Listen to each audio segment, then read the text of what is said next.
Bab 656 Tanah yang diberkati. Saat batu penggiling hitam putih berputar di udara, gemuruh yang memekakkan telinga bergema. Para anggota sekte Li Chen merasakan kompresi spasial dan kekuatan merobek yang berasal dari sekitar mereka, akhirnya menyadari situasi berbahaya yang telah mereka masuki, dan berteriak ketakutan. Qin Gang, yang sudah berada di hutan, membekukan senyumnya, matanya dipenuhi rasa tidak percaya. Namun, sudah terlambat baginya untuk ikut campur, dia hanya bisa menyaksikan tanpa daya saat adegan itu terjadi. Pada saat yang sama, air terjun petir Suantian di langit akhirnya turun, menghantam batu penggiling hitam putih yang besar itu dengan dahsyat. Raungan yang memekakkan telinga mengguncang bumi. Cahaya ungu dan batu penggiling hitam putih itu langsung menyatu, kemudian petir ungu dan cahaya hitam putih meledak secara bersamaan, menciptakan bola petir berbentuk bulat berdiameter 10 kaki yang mengubah seluruh langit di area itu menjadi hitam putih. Petir ungu yang tak terhitung jumlahnya melesat ke segala arah, membelah sebagian besar pohon menjadi serpihan hangus, seluruh hutan pinus yang hijau lenyap dalam sekejap mata. Qin Gang menggenggam perisai bundar hitam yang compang camping, tatapannya kosong tertuju ke langit. Dalam ledakan itu, semua muridnya yang telah membuat formasi untuknya telah hancur berkeping-keping. Lei Ji dan Lin Tao, meskipun tidak berada langsung di dalam formasi, telah kehilangan kesadaran sebelumnya dan, tersapu badai, dipenuhi luka dan memar, napas mereka lemah dan hampir tidak mampu bertahan hidup. Yang membuatnya semakin putus asa adalah setelah petir benar-benar menghilang, sosok Si Mu muncul kembali di udara. "Apakah kau baik-baik saja?" Si Mu membentangkan sayap hitam putihnya, memperlihatkan Yan Luo, yang telah dilindunginya, dan bertanya. Wajah Yan Luo sedikit pucat, dan dia dengan lembut menggelengkan kepalanya. Melihat bahwa dia memang tidak terluka, Si Mu berbalik dan terbang menuju Qin Gang di tanah. Tidak, mustahil. Bahkan seorang seniman bela diri alam surgawi tingkat akhir pun tidak bisa lolos tanpa cedera dari petir Suantian. Bagaimana mungkin kau? Qin Gang terluka parah dan tidak dapat melarikan diri. Ia hanya bisa menatap Si Mu dengan ketakutan dan bertanya dengan suara gemetar. Si Mu hendak berbicara ketika darahnya melonjak, dan seteguk darah mengalir ke tenggorokannya. Kekuatan petir Suantian benar-benar luar biasa. Meskipun Si Mu melindungi tubuhnya dengan sayap hitam putih dan aura kacau, ia tetap terluka parah.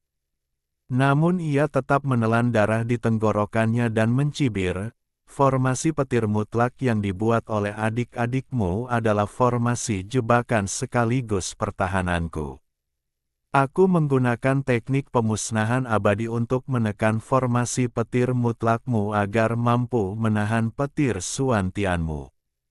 Meskipun agak berisiko, tampaknya hasilnya tidak mengecewakanku." Mendengar ini, wajah Qin Gang langsung pucat.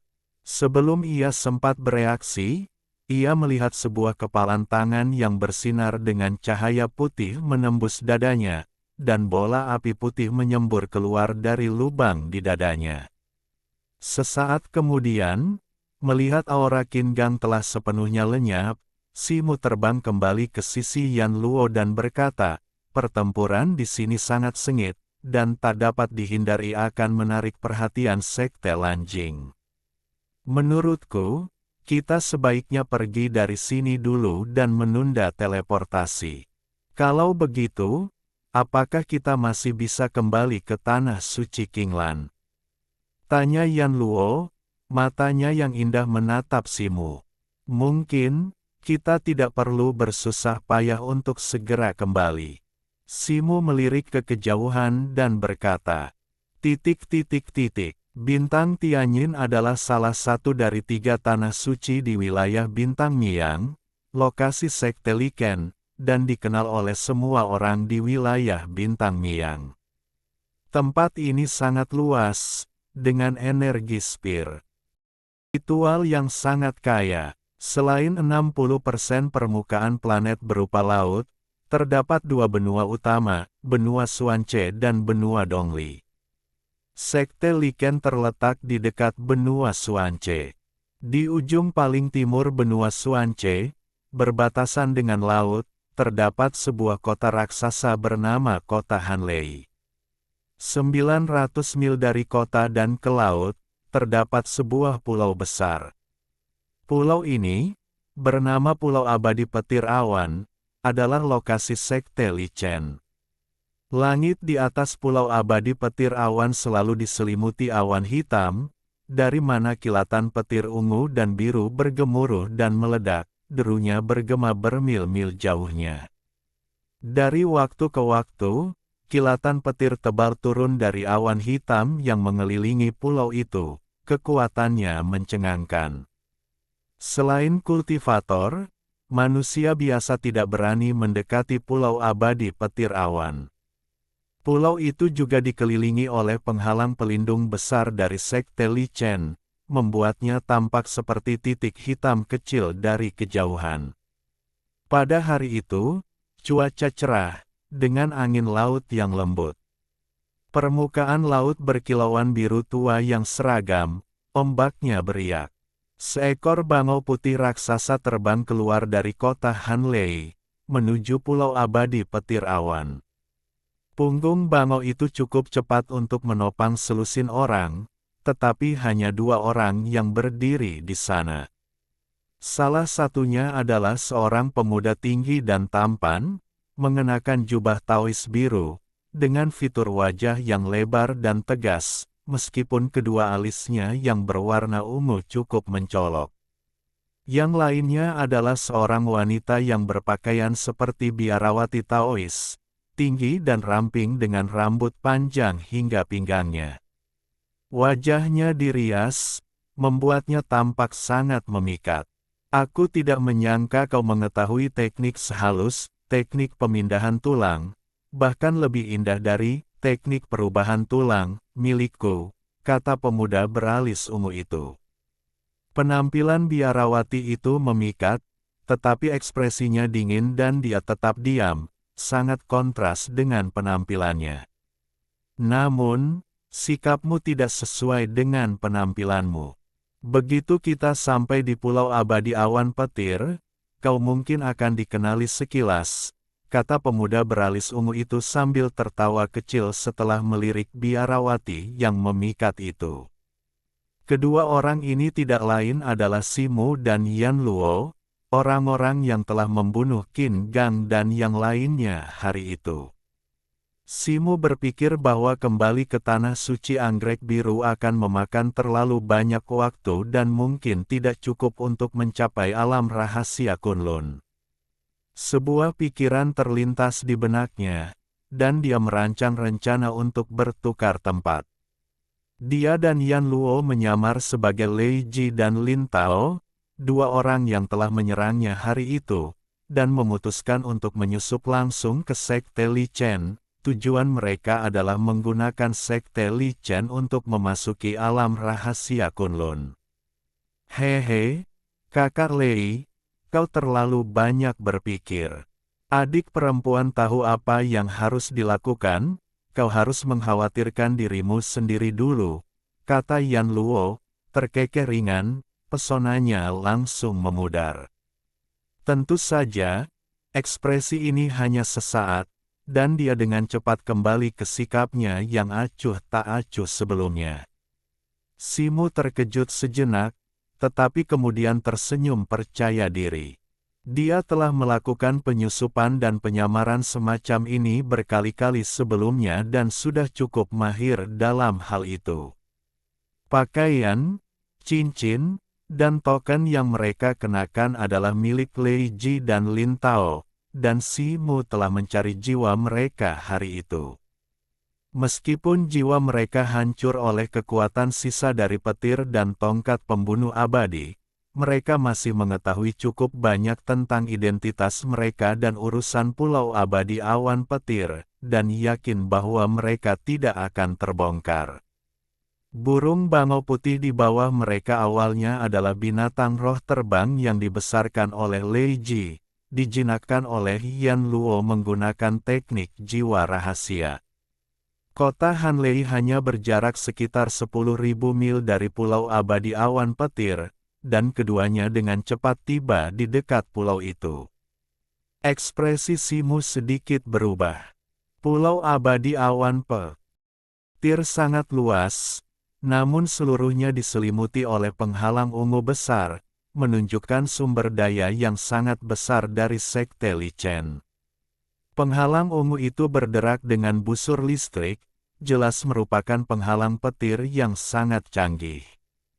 Dia membalikkan tangannya dan mengeluarkan token ungu, satu sisinya diukir dengan simbol yin yang, dan sisi lainnya dengan diagram bagua, itu adalah token identitas Lei Ji. Ia menyalurkan energi sejatinya, dan dengan sedikit getaran, cahaya ungu melesat dari token, menyatu ke dalam penghalang ungu. Sebuah retakan besar segera muncul di penghalang, dan bangau putih itu membentangkan sayapnya, berubah menjadi seberkas cahaya putih dan terbang pergi. Setelah memasuki penghalang, pemandangan di hadapannya langsung berubah, seolah-olah ia telah memasuki dunia lain. Meskipun Simu sebelumnya telah melihat sekilas pemandangan umum di dalam jiwa Lei Ji yang terfragmentasi, melihatnya secara langsung tetap membuatnya sangat takjub. Di hadapannya terbentang negeri dongeng seperti surga, dengan pegunungan hijau dan air jernih, serta awan surgawi yang melayang. Di depan, puncak-puncak menjulang tinggi dan megah membentang hingga cakrawala, satu demi satu. Sesekali, cahaya keberuntungan akan memancar dari puncak-puncak tersebut, menerangi area sejauh bermil-mil. Kawanan bangau dan burung-burung mitos lainnya sering terbang di antara puncak-puncak, teriakan jernih mereka bergema di lembah-lembah. Puncak-puncak gunung tampak samar-samar, masing-masing dihiasi dengan banyak bangunan dengan ketinggian yang berbeda-beda. Namun, karena Sekte Li Chen adalah sekte Taois, arsitektur di sini sederhana namun hikmat, ciri khas kuil Taois. Di antara puncak-puncak gunung, kilatan cahaya berbagai warna melintas di langit, seperti bintang jatuh, pemandangan yang benar-benar menakjubkan. Lebih jauh lagi, ribuan gunung bersaing untuk menarik perhatian, berlapis-lapis, diselimuti kabut dan energi halus, menciptakan pemandangan yang mengingatkan pada tanah suci. "Ayo pergi," kata Yan Luo tiba-tiba pelan. Simu kemudian tersadar dari lamunannya, mengangguk, merapikan pakaiannya, lalu mengaktifkan mantra, mendorong bangaunya menuju sebuah plaza di bawah puncak gunung. Plaza ini sangat luas, dari atas tampak berbentuk seperti bagua segi 8 trigram. Plaza itu dilapisi giok ungu, halus seperti cermin, memantulkan sinar matahari dan berkilauan cemerlang. 9 kuali perunggu besar, disusun dalam formasi 9 istana, berdiri di tengahnya. Setiap kuali tingginya 2 hingga 3 zang, dipenuhi asap yang mengepul dan aroma yang memabukkan. Di setiap 8 sudut plaza terdapat susunan teleportasi, berdesis dan beroperasi. Simu dan Yan Luo mendarat di plaza. Rangkaian pegunungan di hadapan mereka disebut rangkaian pegunungan 10 ekstrim. Meskipun terletak di Pulau Abadi Awan Guntur, seperti tanah suci anggrek biru, tempat ini merupakan alam yang luas dan mandiri.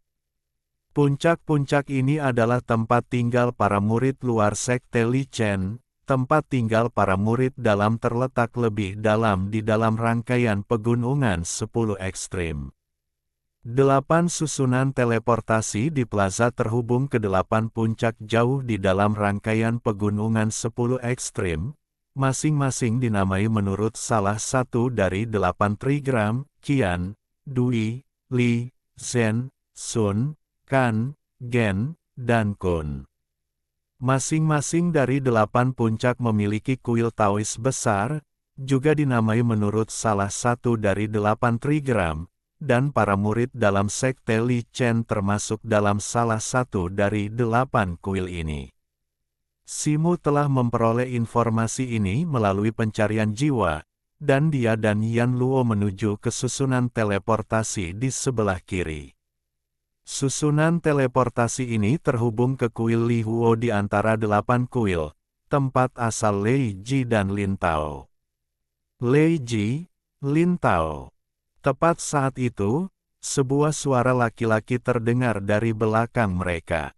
Mata Simu berbinar, dan dia berpikir dalam hati bahwa dia Ial bertemu kenalan begitu dia tiba.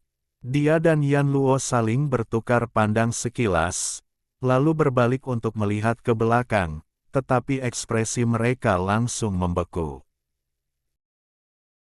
Bab 657 Konfrontasi. Sekitar 100 kaki jauhnya, dua sosok berjalan perlahan ke pandangan Simu dan Yan Luo. Salah satunya adalah seorang pemuda berbadan tegap dengan cuping telinga yang sangat besar hingga mencapai bahunya. Yang lainnya adalah seorang gadis cantik memukau dengan gaun ungu dan rambut terurai, itu adalah Si Mensue. Simu menyipitkan matanya, berpikir dalam hati, ini buruk. Jiwa Lei Ji sudah rusak parah, dan teknik pencarian jiwa tidak dapat memulihkan semua ingatannya. Informasi yang diperoleh dari pencarian jiwa tidak termasuk pria dengan cuping telinga besar ini. Mengapa kalian baru kembali sekarang? Guru sudah lama menunggu. Ngomong-ngomong, mengapa hanya ada kalian berdua? Di mana Qin Gang dan yang lainnya? Pria dengan cuping telinga besar itu melirik Simu dan Yan Luo dan bertanya. Pikiran Simu berpacu, dan dia hendak menjawab. Kami baru saja akan melaporkan ini kepada guru kami. Sesuatu salah selama misi, memungkinkan sisa-sisa kuil awan putih untuk melarikan diri. Adik Simen menolak untuk mengejar mereka dan meninggalkan kelompok tanpa izin. Kakak Qin Gang, untuk menangkap sisa-sisa tersebut, tidak punya pilihan selain memimpin kakak Lei Ji dan aku dalam pengejaran. Namun, sisa-sisa tersebut memiliki kaki tangan yang memasang jebakan. Dalam pertempuran sengit yang terjadi, kakak Qin Gang dan saudara-saudara lainnya tewas. Hanya kakak Lei Ji dan aku yang berhasil lolos secara kebetulan. Yan Luo tiba-tiba berkata tajam, menunjuk Si Mensue dengan satu tangan, matanya dipenuhi dengan kebencian dan kemarahan. Apa, benarkah ini? Pemuda bertelinga besar itu terkejut mendengar ini, dan ekspresi Si Mensue juga berubah. Kami menyaksikannya sendiri. Kakak Qin Gang sudah tewas. Bagaimana mungkin kami berbohong? Yan Luo berkata dengan getir, matanya sedikit memerah. Wajah pemuda bertelinga besar itu menjadi gelap. Dia menoleh ke Si Mensue dan bertanya, Adik Simen, mengapa kau tidak ikut mengejar orang-orang kuil Baiyun? Kakak senior, aku juga sangat sedih atas apa yang terjadi pada kakak senior Qin Gang dan yang lainnya, tetapi bukan seperti yang dikatakan kakak senior Lin Tao. Aku pergi hari itu karena kakak senior Qin Gang membunuh adik Lulang, dan aku merasa dendam. Itulah mengapa aku meninggalkan kelompok itu, bukan karena aku sengaja meninggalkan mereka. Si Mensue dengan cepat menenangkan diri dan berkata. Pemuda bertelinga besar itu mengerutkan kening mendengar ini. Kematian kakak senior Qin Gang dan lebih dari selusin murid adalah masalah yang sangat penting. Kita perlu melapor kepada guru sesegera mungkin agar beliau dapat mengambil keputusan. Kalian semua harus ikut denganku, kata pemuda bertelinga besar itu setelah lama terdiam. Kemudian dia berjalan menuju susunan teleportasi ke arah kuil Li Huo. Simen Sue melirik ke belakang ke arah Simu dan Yan Luo, alisnya yang halus sedikit mengerut, sebelum berbalik dan mengikutinya. Simu menatap Yan Luo dengan tak percaya, terkejut karena dia bisa menirunya dengan begitu meyakinkan. Dia merasa rendah diri. Namun, Yan Luo telah kembali bersikap acuh tak acuh, melirik Simu dengan acuh tak acuh, dan melangkah maju. Melihat sosok Yan Luo yang menjauh, Simu menghela napas lega dan mengikutinya. Simu, Yan Luo, dan Simen Sue mengikuti kakak senior mereka ke dalam susunan teleportasi Li Huo. Begitu, mereka berempat berdiri diam, semburan cahaya bersinar dari posisi Li Huo pada pola bagua di lempengan perunggu masing-masing. Kemudian, cahaya yang tertanam dalam susunan itu semakin intens, menyelimuti mereka berempat. Simu merasakan sensasi pusing, dan tiba-tiba pemandangan berubah, dan dia berada di alam lain. Begitu dia melangkah keluar dari susunan itu, Simu merasakan gelombang energi spiritual yang melimpah menyelimutinya. Kelimpahan energi spiritual di sini tidak kurang dari tingkat kedua tanah suci Qinglan. Di hadapan Simu terbentang pegunungan hijau yang membentang ribuan mil. Semakin dekat ke cakrawala, puncak-puncak yang bergelombang menyerupai ombak yang bergulir, sementara lebih jauh di kejauhan, puncak-puncak berkabut diselimuti selubung tipis, tidak jelas dan samar. Di antara puncak-puncak hijau yang rimbun terdapat banyak air terjun berwarna putih keperakan, yang memancarkan kabut tebal yang tak terhitung jumlahnya, yang di bawah sinar matahari menciptakan pelangi, pemandangan yang menakjubkan. Puncak tertinggi dan paling megah yang diselimuti awan di kejauhan tampak seperti alam surgawi, diselimuti awan putih susu. Mata Simu berbinar. Menurut ingatan Lei Ji, ini adalah puncak Li Huo. Adik Qin Gang, meskipun sombong di masa lalu, tetaplah murid pribadi guru dan selalu sangat disayangi olehnya. Kali ini, guru pasti akan marah. Saat kalian kembali ke kuil dan menemui guru, berhati-hatilah dengan ucapan kalian, kata kakak tertua kepada ketiganya setelah turun dari susunan teleportasi dan ragu sejenak. Mendengar ini, Simu merasakan gelombang niat baik terhadap kakak seniornya yang tampak baik hati. Tepat sebelum ia berbicara, Yan Luo menjawab, "Kami tahu temperamen guru, bagaimana mungkin kami berani menyinggungnya. Kami akan melaporkan masalah kuil Baiyun dengan jujur dan tidak akan mengatakan sepatah kata pun lagi." Kemudian ia melirik Simen Sue dari sudut matanya. Kilatan kekesalan melintas di wajah Simen Sue, tetapi menghilang dalam sekejap. Melihat sikap Yan Luo, Simu terkejut. Tidak ada jejak Yan Luo yang tersisa, seolah-olah Lin Tao telah bangkit kembali dan berdiri di sana. "Baiklah kalau begitu, ayo pergi." Kakak senior itu menghela napas lagi, menjentikkan pergelangan tangannya untuk memanggil kereta terbang emas berbentuk persegi panjang yang besar. Rune menghiasinya, memancarkan cahaya yang menyilaukan, jelas, itu adalah senjata sihir terbang kelas tinggi. Setelah semua orang menaiki kereta terbang, murid tertua melambaikan tangannya, dan kereta itu perlahan naik ke udara, tiba-tiba melesat 100 kaki, melesat di langit dalam cahaya keemasan, dan terbang menuju puncak Li Huo. Berdiri di atas kereta terbang, hembusan angin berdesir melewati telinganya. Simo menundukkan kepala dan dengan saksama mengamati lingkungan alam ini. Ia melihat banyak bangunan halaman bergaya kuno dan beberapa ladang roh buatan manusia yang samar-samar tersembunyi di pegunungan dan hutan yang luas di bawahnya. Di udara, para murid yang mengenakan jubah Taois sesekali menunggangi burung roh seperti bangau dan elang raksasa.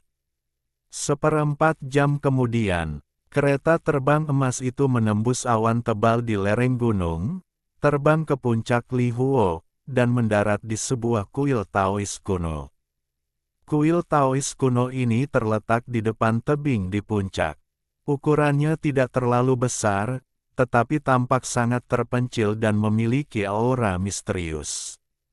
Simo melirik gerbang kuil, memperhatikan bahwa gerbang itu tampak tidak berbeda dari kuil biasa, kecuali 3 karakter kuno, Li Huo Guan pada plakat tengah, yang ditulis dengan goresan kuat seperti naga, membuatnya tampak luar biasa. Kelompok itu mengikuti kakak tertua mereka, melewati gapura dan aula lingguan, lalu menyeberangi halaman sempit, tiba di aula utama di belakang kuil. Pintu aula utama tertutup, cahaya lilin berkelap-kelip melalui jendela, dan aroma kuat kayu cendana yang terbakar tercium keluar.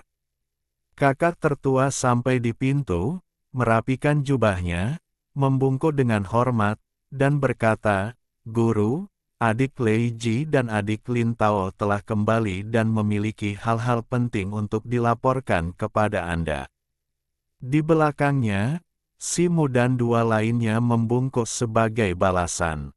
Tepat saat itu, pintu kayu pinus yang berat di aula utama berderit terbuka.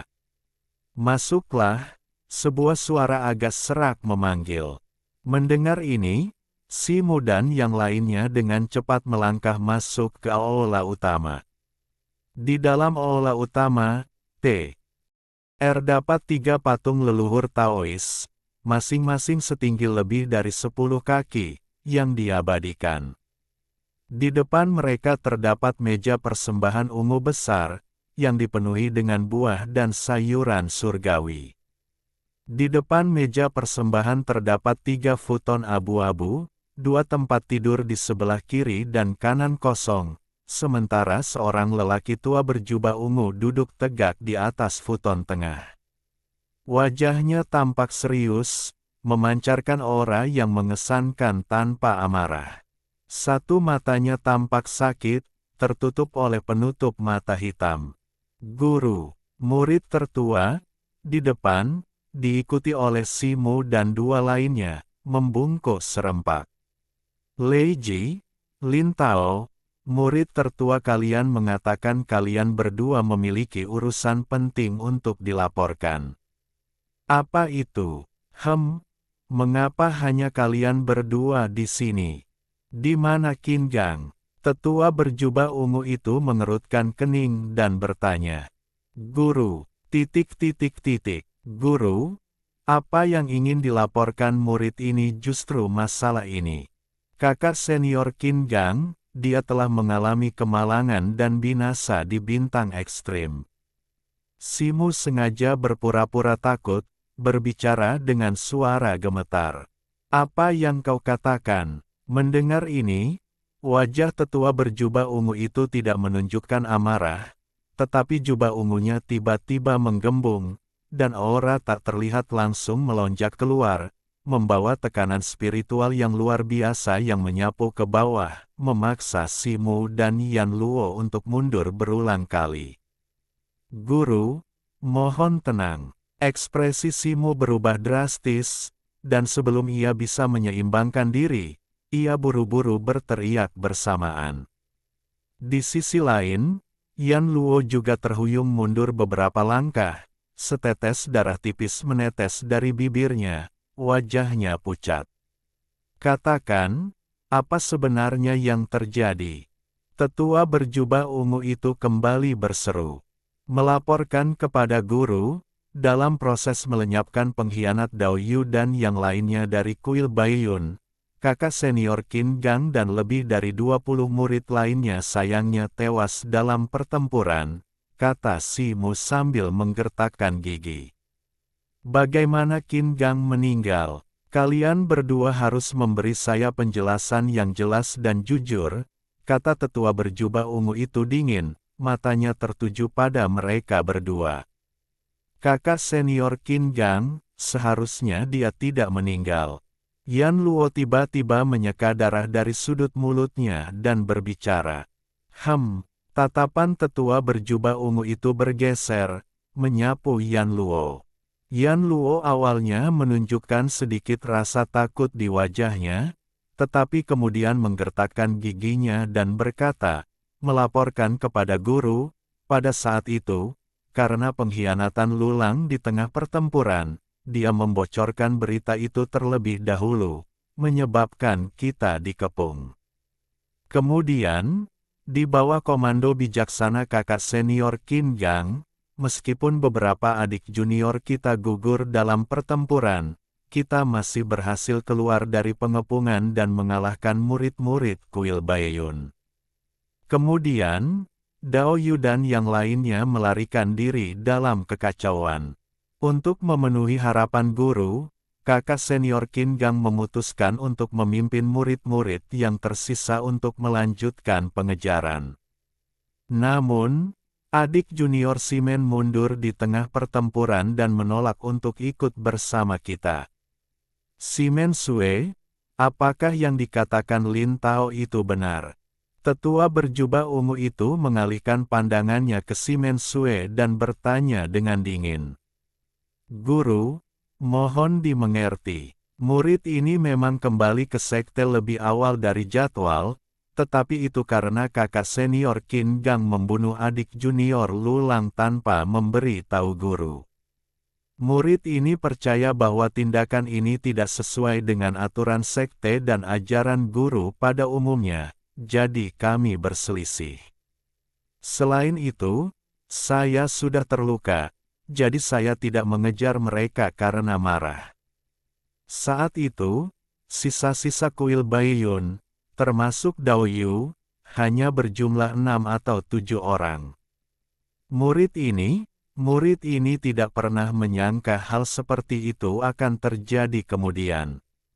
Simen Sue buru-buru menangkupkan tangannya dan berkata, memperlihatkan ekspresi yang agak menyedihkan. Hanya 6 atau 7 orang yang lolos. Ekspresi tetua berjubah ungu itu sedikit melunak, dan dia mengalihkan pandangannya ke Simu dan Yan Luo lagi, bertanya dengan tatapan curiga. Yah, apa yang dikatakan adik Simen tidak sepenuhnya salah. Hanya 6 atau 7 orang yang berhasil melarikan diri saat itu, tetapi kami tidak pernah menyangka Dao Yu sudah bersekongkol dengan orang luar. Ketika kami mengejarnya bersama kakak Qin Gang, Dao Yu sudah bergabung dengan bala bantuan dan memasang jebakan. Kakak Qin Gang dan beberapa adik bertempur dengan gagah berani tetapi sayangnya gugur dalam pertempuran. Hanya adik Lin Tao dan aku yang cukup beruntung untuk melarikan diri, tetapi kami juga terluka parah.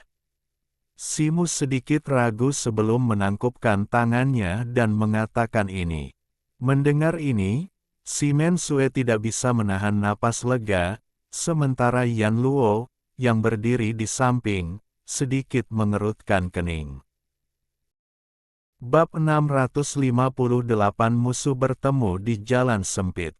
Kekuatan Qin Gang melebihi kalian berdua, namun dia tidak bisa melarikan diri.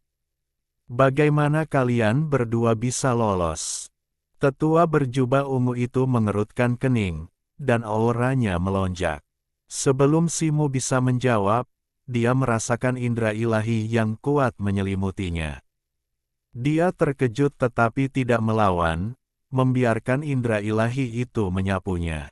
Dia telah mengantisipasi situasi ini sebelum tiba, dan karenanya telah mengumpulkan banyak luka tersembunyi untuk mempersiapkan penyelidikan. Yan Luo telah menekan jiwanya dengan teknik rahasia, membuatnya tampak tidak stabil.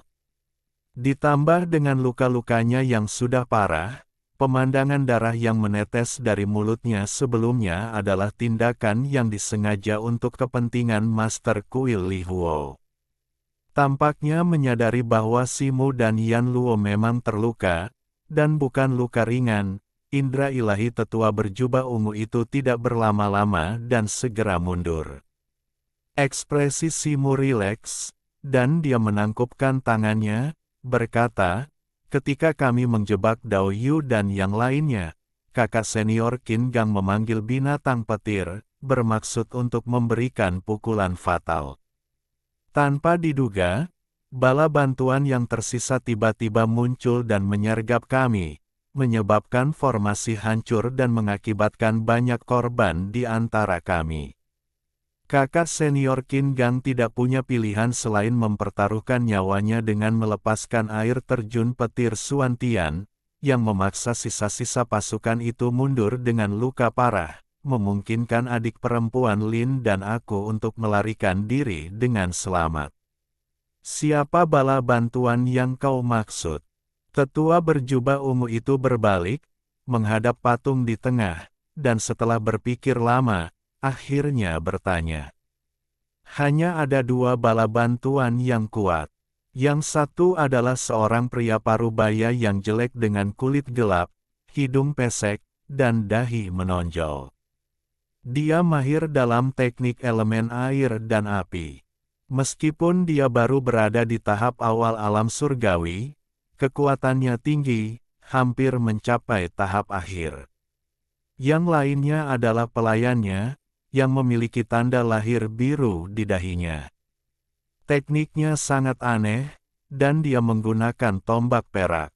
Murid ini tidak dapat memahami gayanya, kata Simu, setengah jujur. Ketika Simu menyebutkan penampilan pria parubaya itu, ekspresi si Mensue sedikit berubah, tetapi hanya sesaat, dan dia dengan cepat kembali normal. Sebelum dia selesai berbicara, terdengar suara retak yang keras. Tetua berjubah ungu telah menghancurkan meja persembahan di depan patung menjadi debu dengan satu pukulan telapak tangan. Simu dan Yan Luo gemetar, seolah-olah mereka terkejut. Guru, mohon tenangkan diri. Adik Lei dan dua orang lainnya sudah melakukan yang terbaik. Mohon maafkan mereka, kata kakak tertua, membungkuk dalam-dalam saat melihat kemarahan tetua berjubah ungu.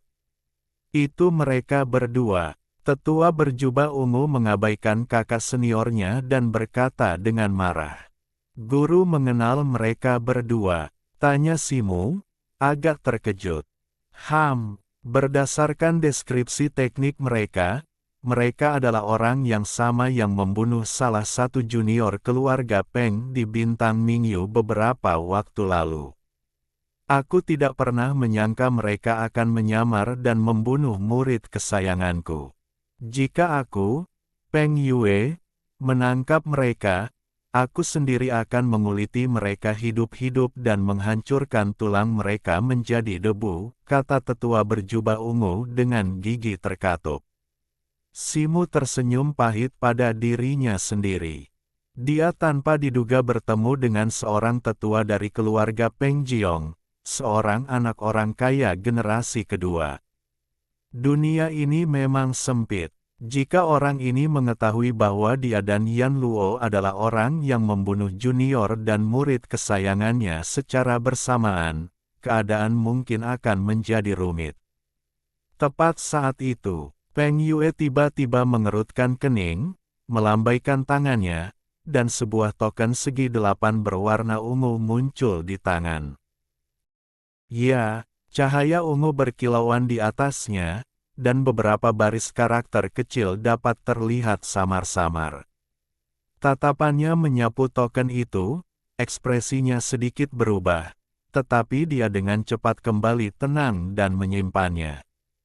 Saya mengerti. Si Mensue, Lei Ji, Lin Tao, Sebagai murid Li Huo Guan saya, meskipun kalian semua gagal dalam tugas kalian selama misi ini, dengan seleksi reruntuhan suci Kunlun yang sudah dekat, saya tidak akan menghukum kalian, kata Peng Yue. Petik 2. Terima kasih, Guru. Simu dan dua lainnya menunjukkan sedikit kegembiraan di wajah mereka dan membungkuk. Baiklah, kalian boleh pergi. Wen Hua, silakan tinggal. Peng Yue melambaikan tangannya dan berkata kepada kakak seniornya. Simu dan dua lainnya dengan cepat pergi, hanya menyisakan Peng Yue dan Wen Hua di aula. Wen Hua, kau adalah murid utama Li Huo Guanku. Meskipun pemilihan reruntuhan suci Kunlun baru akan dilakukan setengah tahun lagi, beberapa persiapan awal sudah dapat dimulai. Mohon tangani masalah ini dengan baik. Pencarian guru suci reruntuhan suci Kunlun ini sangat penting, karena berkaitan dengan kehormatan dan aib masa depan serta alokasi sumber daya semua kuil Taois utama.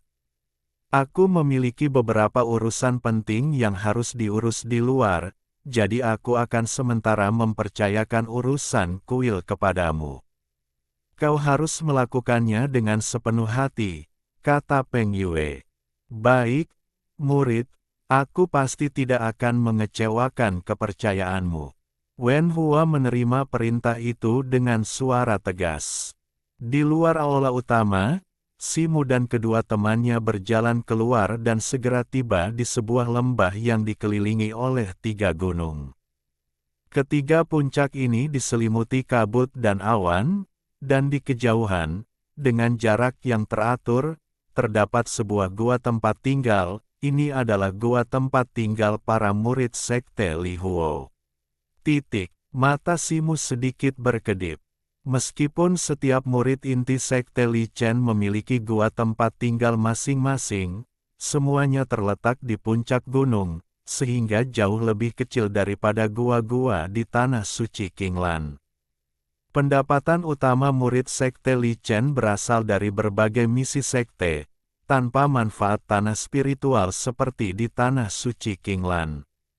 Simu dan Yan Luo sudah mengetahui lokasi gua tempat tinggal Lei Ji dan Lin Tao. Yan Luo melirik Simu tetapi tidak mengatakan apapun, langsung terbang menuju gua tempat tinggalnya sendiri. Si Mensue melirik Simu dan Yan Luo dengan dingin, lalu berbalik dan terbang ke arah lain. Tak lama kemudian, hanya Simu yang tersisa di jalur giok, berdiri sendirian di tempatnya. Simu menghela napas panjang, menggelengkan kepalanya, dan setelah menentukan arah, terbang menuju gua tempat tinggalnya. Gua tempat tinggal Lei Ji terletak di tengah lereng gunung. Dari luar, tampak seperti gua milik orang lain, tidak ada yang istimewa. Namun, begitu masuk ke dalam, gua itu cukup luas. Dindingnya terbuat dari giok putih, diperkuat dengan susunan energi, dan bagian terluarnya adalah taman herbal kecil. Di dalam gua itu terdapat banyak ruangan, aula utama, kamar tidur, ruang rahasia, dan juga ruang pemurnian senjata serta ruang alkimia, lengkap fungsinya, jauh lebih unggul daripada tempat tinggal gua Simu sebelumnya. Sayangnya, dia tidak membutuhkan sebagian besar hal tersebut. Selain itu, entah mengapa, tidak ada pelayan atau orang lain di tempat tinggal gua Lei Ji. Simu mengatur ulang beberapa lapisan pembatasan di seluruh tempat tinggal gua sebelum beristirahat, meminum 2 pil penyembuhan, dan menutup matanya untuk bermeditasi. Setelah lebih dari setengah hari, dia membuka matanya, senyum muncul di wajahnya. Luka internalnya telah sembuh total. Dia merenung sejenak, lalu melambaikan tangannya, menghasilkan pedang terbang berwarna ungu. Petir menyambar di permukaannya, sesekali berkedip dengan busur listrik ungu, penuh dengan energi spiritual, jelas merupakan senjata sihir. Dua karakter terukir di pedang itu dalam aksara kuno, pematung petir. Pedang pematung petir ini diperoleh dari Lei Ji dan merupakan senjata sihir kelahirannya yang paling sering digunakan. Simu menghembuskan semburan api hitam dan putih, menyelimuti pedang penghancur petir dan menariknya ke dalam tubuhnya, di mana dia dengan cepat mulai memurnikannya. Sambil memurnikan pedang penghancur petir, dia secara bersamaan memfokuskan indera ilahinya ke cincin penyimpanan Lei Ji. Sesaat kemudian, cahaya ungu berkilat di tangannya, memperlihatkan selembar giok ungu bertuliskan 4 karakter kecil, teknik pedang petir. Simu menempelkan selembar giok itu ke dahinya, menyelidikinya dengan indera ilahinya, mempelajarinya dengan cermat. Meskipun dia bisa menyamar sebagai Lei Ji, seleksi reruntuhan suci Kunlun yang akan datang pasti akan melibatkan pertempuran, dan dia perlu menggunakan waktu ini untuk memahami sepenuhnya beberapa kemampuan supranatural Lei Ji. Jika tidak, dia pasti akan terbongkar. Dia mengangkat alisnya, membuka matanya, dan sedikit kejutan terlintas di wajahnya. Teknik pedang petir ini sangat mendalam, tampaknya tidak kalah hebatnya dengan teknik pedang matahari agung miliknya. Untuk sepenuhnya memahaminya dalam waktu singkat akan membutuhkan usaha yang besar. Simu menghela napas pelan dan terus berlatih dengan mata tertutup. Beberapa hari berlalu dalam sekejap mata. Tiba-tiba, Simu membuka matanya dan berbicara. Sebuah pedang terbang ungu melesat keluar dari mulutnya, berputar dan menari di atas kepalanya, berderak dengan busur listrik ungu. Dia melafalkan mantra, melambaikan tangannya dan melepaskan mantra pedang. Pedang terbang ungu itu tiba-tiba meledak menjadi kilat, berubah menjadi pedang petir raksasa sepanjang beberapa meter, dengan busur listrik ungu setebal lengan yang muncul darinya, mengeluarkan suara mendesis yang mengerikan. Pedang petir itu melintasi gua dengan kecepatan luar biasa, sinar pedang petirnya menjalin menjadi jaring petir. Simu mengangguk, senyum muncul di wajahnya, dan melambaikan tangannya, melepaskan mantra pedang lainnya. Bayangan pedang yang tak terhitung jumlahnya langsung menghilang, berubah menjadi satu pedang terbang ungu yang terbang ke tangannya. Sejak mencapai tahap ketiga dari teknik mendalam 9 revolusi, setelah memahami prinsip kesatuan Yin dan Yang secara mendalam, ia telah memperoleh wawasan yang semakin meningkat tentang jalan keseimbangan. Ia kini mahir mengatasi hambatan dalam berbagai teknik bela diri, dan dalam waktu kurang dari 10 hari, ia telah menguasai sebagian besar teknik pedang petir dan menyempurnakan pedang terbang petir hingga tingkat yang lebih rendah. Sebuah uji coba singkat mengungkapkan bahwa pedang tersebut, dikombinasikan dengan tekniknya, memang sangat kuat, sedikit menyaingi teknik pedang matahari agung miliknya. Meskipun teknik pedang matahari agung tidak kalah indahnya dari teknik pedang petir, pedang biru neter dan teknik pedang matahari agung tidak sepenuhnya kompatibel, mencegah pelepasan penuh kekuatan dominan dan luar biasa dari teknik pedang matahari agung, situasi yang disayangkan. Simu mempertimbangkan untuk mencari pedang terbang atribut api untuk melengkapi teknik pedang matahari agung jika ada kesempatan. Ia membalikkan tangannya, menyarungkan pedang petir, matanya sedikit berkedip, berdiri, dan berjalan keluar. Setelah akhirnya berhasil menyusup ke Sekte Li Chen, salah satu dari 3 tanah suci besar yang setara dengan tanah suci Qinglan, ia tentu ingin mengamati situasi di sana dengan saksama. Meskipun ia telah memperoleh beberapa informasi tentang tempat ini dari jiwa ilahi Lei Ji, informasi itu tidak lengkap, dan ia perlu menjelajahinya sendiri.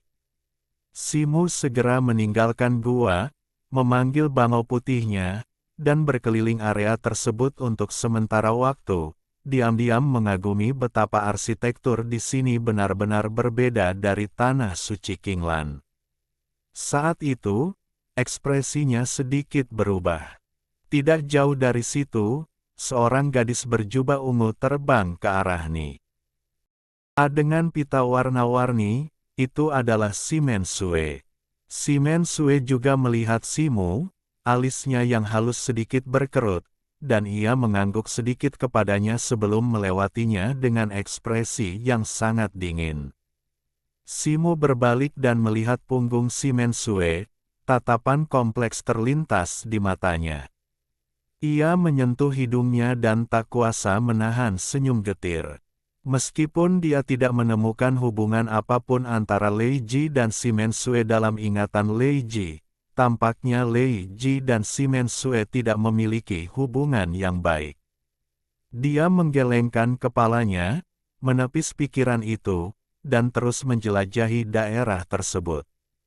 Tak lama kemudian, dia telah menghafal medan dan bangunan di sekitarnya. Tepat ketika Simu hendak menjelajahi tempat lain, keributan tiba-tiba muncul tidak jauh di belakangnya. Jantung Simu berdebar kencang, dan dia memerintahkan bangau putihnya untuk berbalik dan terbang pergi. Melihat ke kejauhan, dia melihat sekelompok murid dari sekte Li Huo Guan berkumpul di ruang terbuka di mulut lembah, tampaknya terlibat dalam semacam perdebatan. Si Mensue ada di antara mereka. Bab 659 Provokasi di depan pintu. Simu ragu sejenak, lalu menyuruh bangau putih itu mendarat tidak jauh dari pintu masuk lembah. Setelah menyimpannya, dia dengan santai berjalan ke sana. Di pintu masuk lembah, para murid Li Huo Guan semuanya marah. Di depan mereka, beberapa pemuda berjubah ungu berdiri dengan tangan bersilang, menghalangi pintu masuk, masing-masing dengan senyum sembrono di wajah mereka. Tatapan Simu menyapu manset para pemuda itu, matanya sedikit berkedip. Di manset mereka terbordir sekelompok rune riak air biru, tanda Kan Sui Guan. Meskipun 8 sekte utama sekte Li Chen semuanya adalah murid istana dalam, hubungan antar sekte tidak terlalu harmonis. Mereka sering bersaing satu sama lain dalam berbagai hal, terutama Kan Sui Guan dan Li Huo Guan, yang selalu menjadi musuh bebuyutan. Li Ce, apa yang kalian dari Kan Sui Guan lakukan di sini di Li Huo Guan kami, menghalangi pintu masuk lembah? Seperti kata pepatah, anjing yang baik tidak menghalangi jalan. Jika kalian tidak minggir, jangan salahkan kami karena tidak sopan. Seorang pemuda jangkung berambut coklat lainnya melangkah maju dan berkata dengan suara berat. Oh, bukankah ini Kakak Lin? Hehe, kami di sini karena mendengar bahwa kakak senior Qin Gang dari kuil Li Huo meninggal dalam sebuah misi beberapa hari yang lalu. Sungguh disayangkan, kami sesama murid, jadi kami datang untuk menyampaikan belasungkawa. Seorang pemuda berambut hijau dengan raut wajah muram berbicara. Dari antara kelompok dari kuil Kan Sui. Kata-katanya tampak sedih, tetapi ekspresinya tidak menunjukkan kepedulian yang tulus, hanya rasa senang atas penderitaan orang lain. Kakak senior Qin Gang mengorbankan dirinya saat menumpas pengkhianat untuk sekte. Berani-beraninya kalian menjelek-jelekkan dia seperti ini. Lin Dong meraung. Hehe, itu hanya pengepungan kuil Baeyun. Kakak-kakak senior dari kuil Kan Sui kami yang pergi ke perbatasan benteng terapung bahkan telah membunuh beberapa jenderal surgawi dari klan Iblis Hitam. Pemuda berambut hijau itu tertawa santai. Mendengar ini, para murid dari kuil Li Huo langsung marah. Beberapa orang yang tidak sabar segera melepaskan aura mereka, siap menyerang. Qin Gang adalah salah satu guru terkemuka di Sekte Li Huo. Selama hidupnya, ia berulang kali membawa kehormatan besar bagi sekte tersebut, melampaui sekte-sekte lain, dan dengan demikian menikmati prestise yang tinggi di antara para murid. Namun, dengan kematiannya, kekuatan Sekte Li Huo memang telah menurun secara signifikan. Saudara-saudara murid Sekte Kansui, apakah kalian berpikir Sekte Li Huo kita telah mengalami kemalangan dan datang ke sini khusus untuk memprovokasi kita? Pada saat ini, sebuah suara jernih dan dingin terdengar, itu adalah Simen Sue yang berbicara dengan tenang. Oh, bukankah ini wanita tercantik di Sekte Li Huo, adik Simen? Kau salah. Berani-beraninya kami. Pemuda berambut hijau itu menatap Simen Sue dan berkata, "Kalau begitu, silakan minggir. Jika kalian ingin bertarung, aku siap kapan saja." Simen Sue mengerutkan bibir dan berkata dingin. Begitu dia selesai berbicara, cahaya putih samar tiba-tiba bersinar dari tubuhnya. "Ya, kami siap kapan saja." Melihat sikap Simen Sue, murid-murid lain juga melangkah maju. Pemuda berambut hijau dan teman-temannya saling bertukar pandang. Mereka datang hari ini karena jatuhnya Qin Gang, bermaksud untuk memprovokasinya dan melemahkan semangatnya, tetapi mereka tidak berniat untuk bertarung. Namun, mereka tidak menyangka reaksi Simen Sue akan begitu kuat, yang justru membangkitkan semangat murid-murid lainnya. Tetapi karena semuanya sudah terlanjur terjadi, mereka tidak bisa menyerah begitu saja, itu akan menjadi kehilangan muka. Aku sudah lama mendengar bahwa adik Simen tidak hanya sangat cantik tetapi juga sangat berbakat.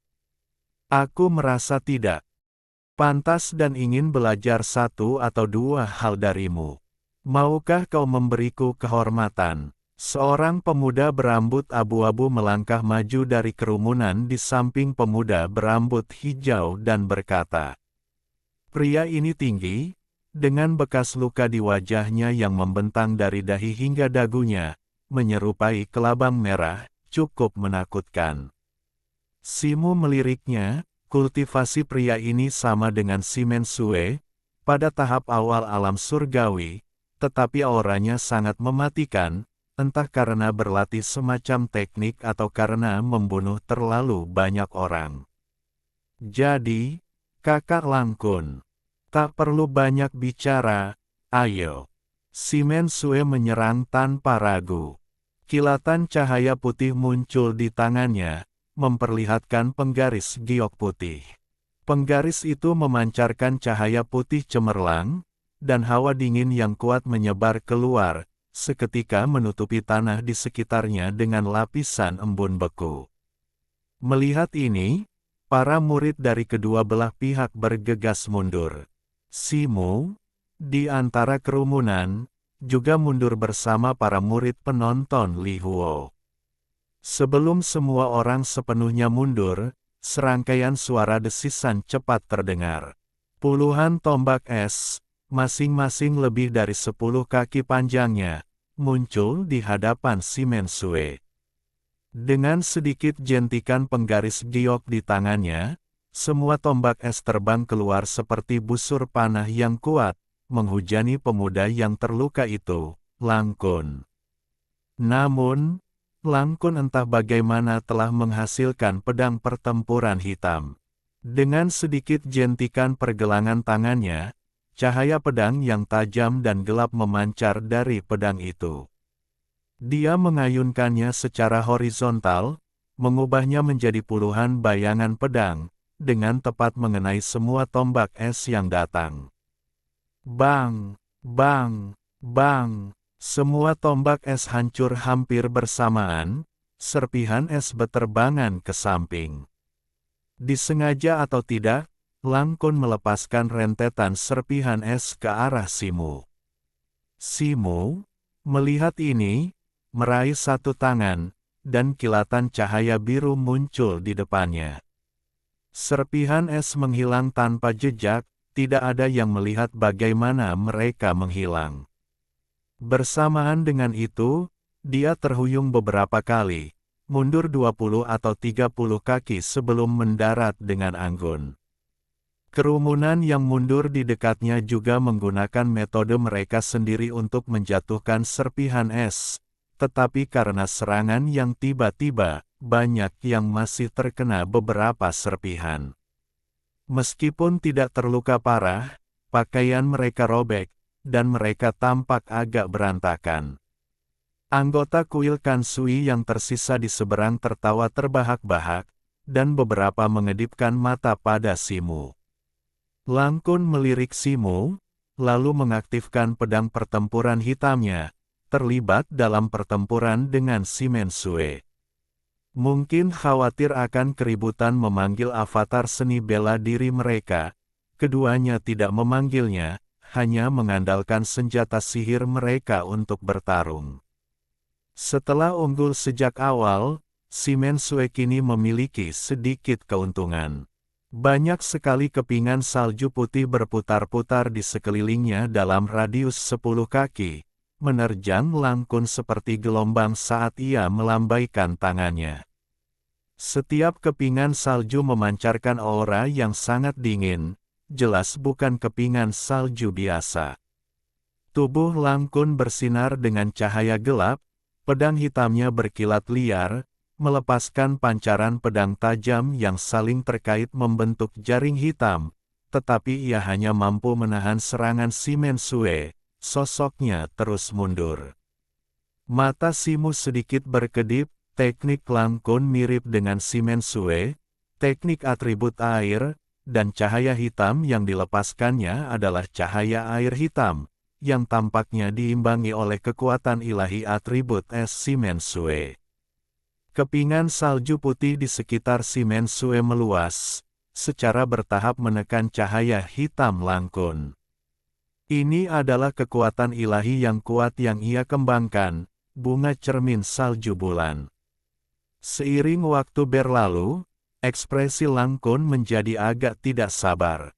Tiba-tiba, dia meraung, tubuhnya memancarkan cahaya hitam, dan pedang pertempuran hitam di tangannya berkilat dengan cahaya hitam yang menyilaukan saat dia menebas dengan ganas. Boom! Puluhan bola hitam pekat, masing-masing sebesar kepala manusia, melesat keluar dari ujung pedang, berderak dengan kilat hitam yang menyilaukan dan mengeluarkan raungan yang memekakkan telinga. Ini tidak lain adalah kekuatan ilahi dari petir ilahi air kui.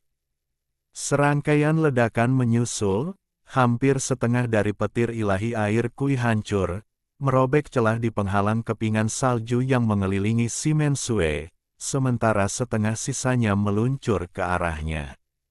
Adik Simen, hati-hati. Ekspresi semua orang di antara penonton berubah, dan mereka tanpa sadar berkeringat dingin karena Si Mensue. Pemuda berambut hijau dan yang lainnya berseri-seri gembira dan bersorak keras. Si Mensue mendengus dingin, dan penggaris giok putih di tangannya memancarkan cahaya putih terang saat dia melafalkan mantra. Kepingan salju putih berkumpul di sekelilingnya, dan puluhan kepingan salju menyatu menjadi bangau es putih yang tampak hidup, mengeluarkan suara bangau yang jernih.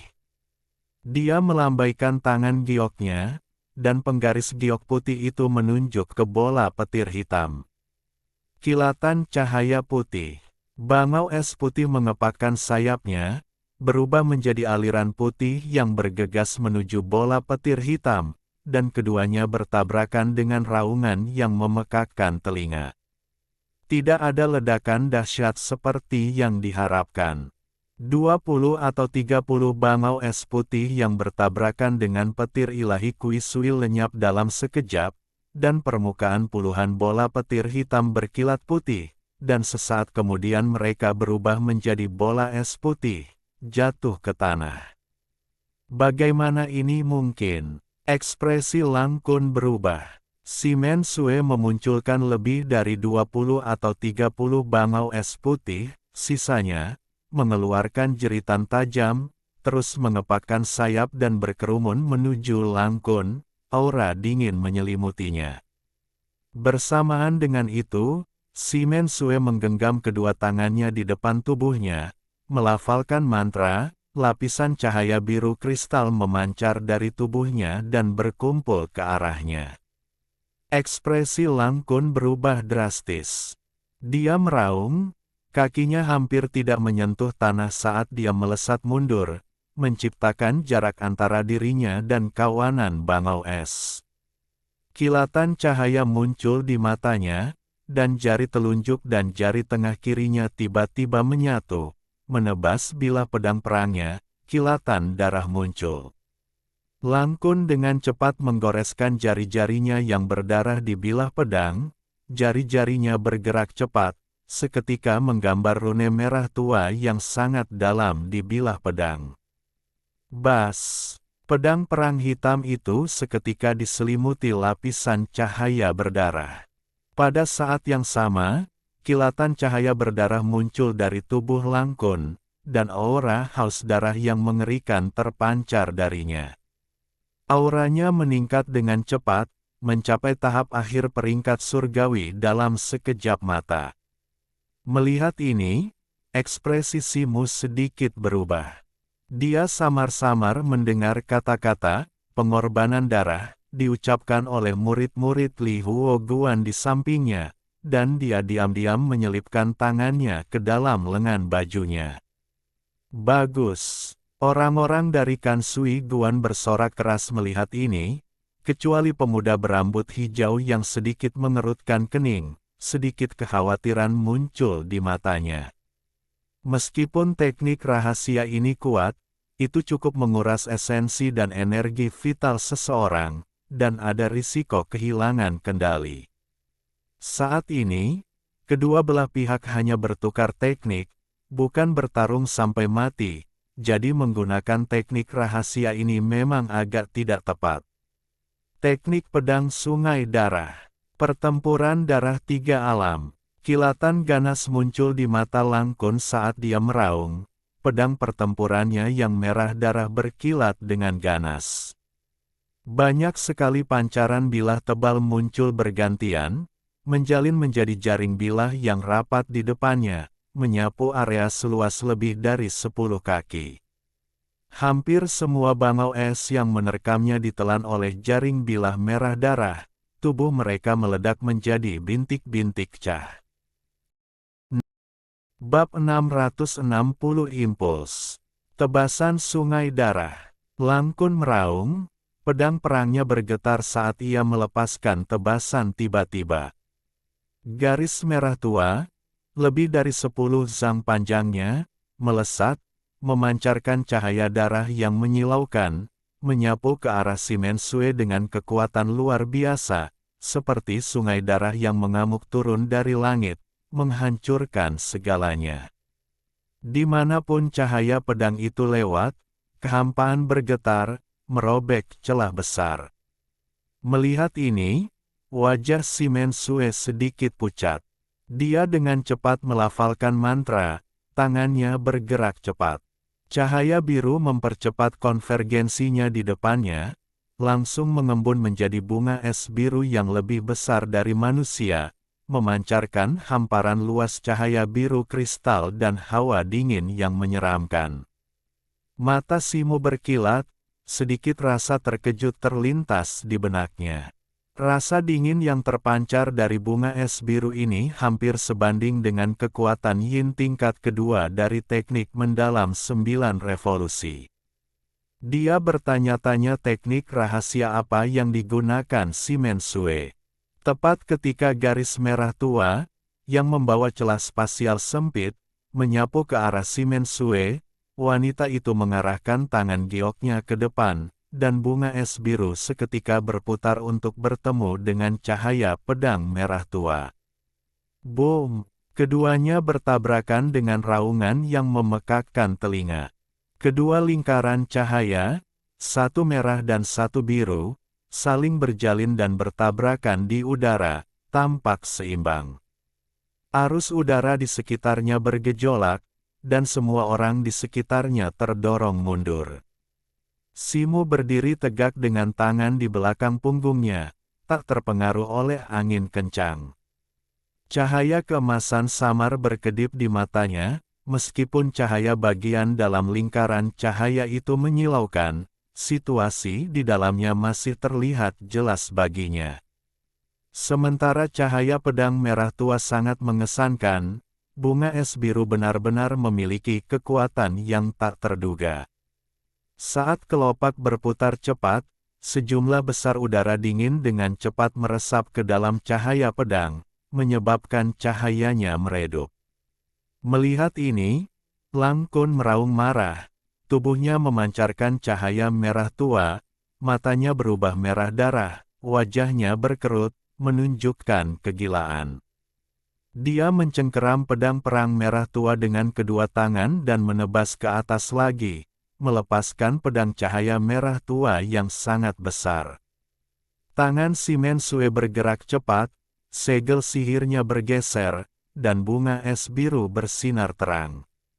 Dengan suara, "wosh", seberkas cahaya biru tipis melesat keluar dari tengah bunga es, menghantam pedang cahaya merah tua yang besar dengan kecepatan luar biasa. Retak, pedang cahaya merah tua hancur seketika, tetapi momentum sinar biru tetap tak berkurang, menembus bahu Lang Kun dengan kecepatan luar biasa.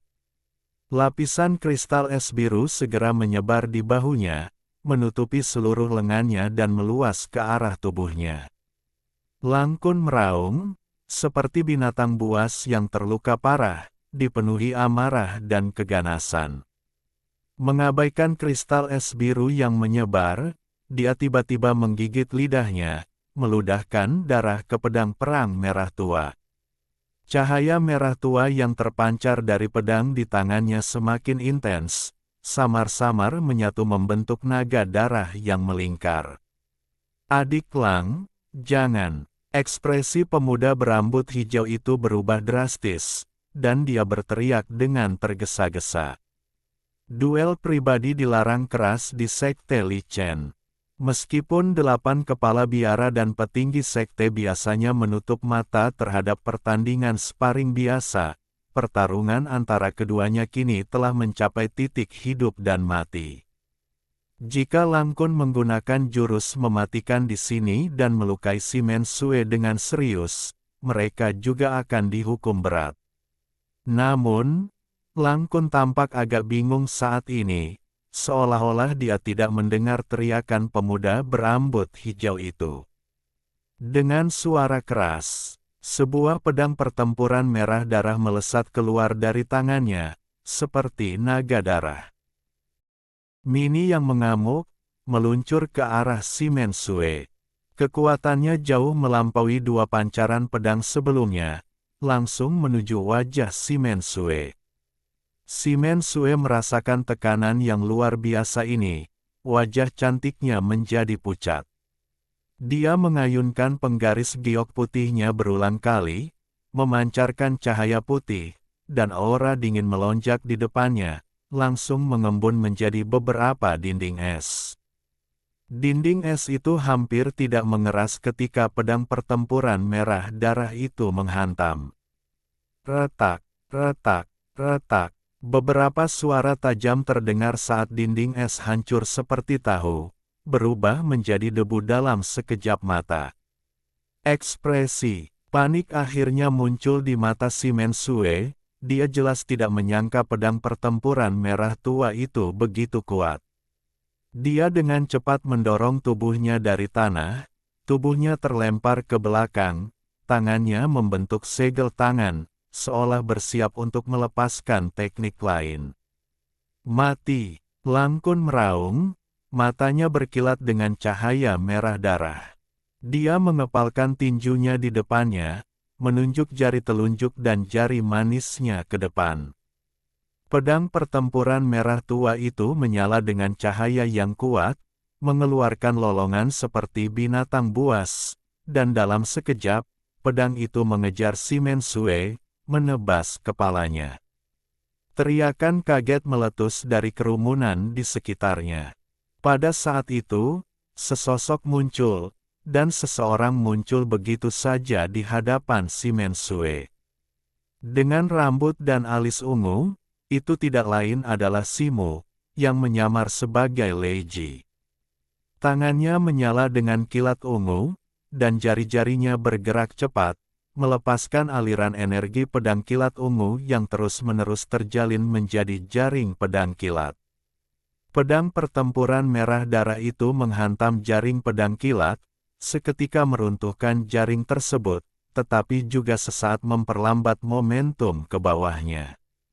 Pada saat ini, tangan kanan Simo menyala dengan kilat ungu, dan memanfaatkan celah singkat itu, dia meraih pedang pertempuran tersebut. Dentingan logam yang memekakkan telinga terdengar. Pedang pertempuran merah darah itu ditangkap oleh Simo dengan satu tangan. Kilat ungu menghilang, memperlihatkan telapak tangannya, yang ditutupi sisik emas halus. Sisik-sisik ini berkilauan dengan cahaya hitam dan putih, membentuk perisai cahaya yang menghalangi sebagian besar kekuatan ke bawah pedang pertempuran. Kilat menghilang dalam sekejap, segera kembali normal, kilat ungu menutupi sisik emas dan cahaya hitam dan putih. Cahaya pedang merah tua perlahan melemah, memperlihatkan apa yang ada di bawahnya. Kakak senior Lei Ji, kau, Si Mensue menatap Simo, matanya dipenuhi kejutan, dan dia tampak agak termenung. Para murid Li Huo Guan di dekatnya terkejut, menatap kosong ke arah Simo, banyak yang menunjukkan ekspresi tidak percaya. Di sisi lain, ekspresi pemuda berambut hijau dan yang lainnya berubah drastis. Serang! Simo mengayunkan lengan kanannya, dan seberkas cahaya putih murni melesat keluar dari telapak tangannya, menghantam keras pedang perang merah tua. Pedang perang merah tua itu terluka parah, terlempar ke belakang, sebagian besar cahaya merah tua di atasnya menghilang. Langkun meraung, hendak melancarkan serangan balik lainnya. Tepat saat itu, bayangan hijau melintas di sampingnya, dan pemuda berambut hijau itu muncul seperti hantu, melambaikan tangannya dan memunculkan bayangan jari, dengan ringan menyentuh dada dan perut Langkun. Kilatan nafsu darah muncul di mata Langkun, dengan cepat menghilang saat tatapannya perlahan kembali jernih. Sisi kirinya tertutup kristal es biru, dan dia hampir roboh, hanya untuk ditangkap oleh pemuda berambut hijau itu. Aku tidak menyangka bahwa setelah bertahun-tahun, kekuatan adik junior Lei Ji telah menjadi begitu hebat. Sungguh mengesankan, aku mengagumimu. Pemuda berambut hijau itu menatap Simo dengan kilatan tajam di matanya, lalu berkata, "Aku tidak berani menerima pujian setinggi itu dari kakak senior Li Ce. Kalian para pria telah unjukkan wibawa yang luar biasa di kuil Li Huo kami. Mari kita akhiri kompetisi di sini hari ini." Iya. Simo menyipitkan matanya, menatap langsung pemuda itu. Dia menghilangkan petir ungu di tangannya, dan sisik serta cahaya hitam putih di tangan kanannya lenyap tanpa jejak. Hehe. Hari ini adik Langkun dan adik Simen hanya berlatih tanding biasa. Tapi karena adik Lei Ji sudah bilang begitu, tentu saja kami akan menghormati kalian. Ayo pergi. Pemuda berambut hijau Li Ce terkekeh, meraih pedang perang berwarna merah darah, dan dengan lambaian tangannya, beberapa orang di sampingnya segera membantu Langkun dan melesat pergi ke arah yang jauh dari pintu masuk lembah. Terima kasih atas bantuanmu, kakak Lei Ji. Si Mensue menatap Simo, kilatan cahaya aneh terpancar di matanya, dan membungkuk. Kita adalah sesama murid, jadi wajar jika aku membantu. Adik Simen, Kau tidak perlu tersinggung.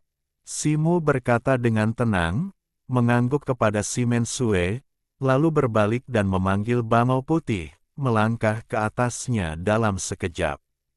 Bangau Putih itu cerdas dan terbang dengan anggun tanpa bimbingan Simu, menuju ke gua. Murid-murid Li Huo Guan lainnya memberi jalan, tatapan mereka terhadap Simu sangat berbeda dari sebelumnya. Bahkan pemuda jangkung berambut coklat, Lindong, menatap Simu dengan tatapan yang berkedip-kedip. Yang tidak mereka sadari adalah, di tengah perjalanan mendaki gunung, seorang biarawati Taois muda yang cantik berdiri sendirian di pintu masuk sebuah gua. Tatapannya beralih dari sosok di atas Bangau Putih di udara ke si mensue di pintu masuk lembah, lalu dia berbalik dan berjalan masuk ke dalam gua. Sepanjang waktu, wajahnya tetap acuh tak acuh, tanpa jejak emosi. Aku tidak pernah menyangka bahwa adik Lei Ji, yang biasanya begitu pendiam, akan begitu kuat. Sepertinya dia bahkan lebih kuat dari kakak Qin Gang. Ya, ngomong-ngomong, sudah lama aku tidak melihat adik Lei Ji berkeliaran. Kudengar adik Lei Ji dulu mengikuti kakak Qin Gang selama bertahun-tahun dan mereka memiliki hubungan yang baik. Kali ini, Lang Kun benar-benar mengganggunya. Berbicara tentang seleksi reruntuhan suci Kunlun ini, awalnya kupikir tanpa kakak senior Qin Gang, hasil kuil Li Huo kita pasti tidak memuaskan. Tapi dengan adik junior Lei Ji, sepertinya kita punya peluang besar lagi. Semua orang berdiskusi dengan penuh semangat, sama sekali tidak menyadari bahwa si mensue telah pergi diam-diam. Meskipun pertarungan di sini sangat sengit, itu hanya berlangsung sebentar dan tampaknya tidak menarik perhatian para tetua kuil Li Huo. Setelah berdiskusi dengan penuh semangat untuk beberapa saat, semua orang bubar untuk mengurus urusan masing-masing. Simu tidak berlama-lama di luar dan segera kembali ke guanya, menutup pintu, dan duduk, merasa cukup kesal.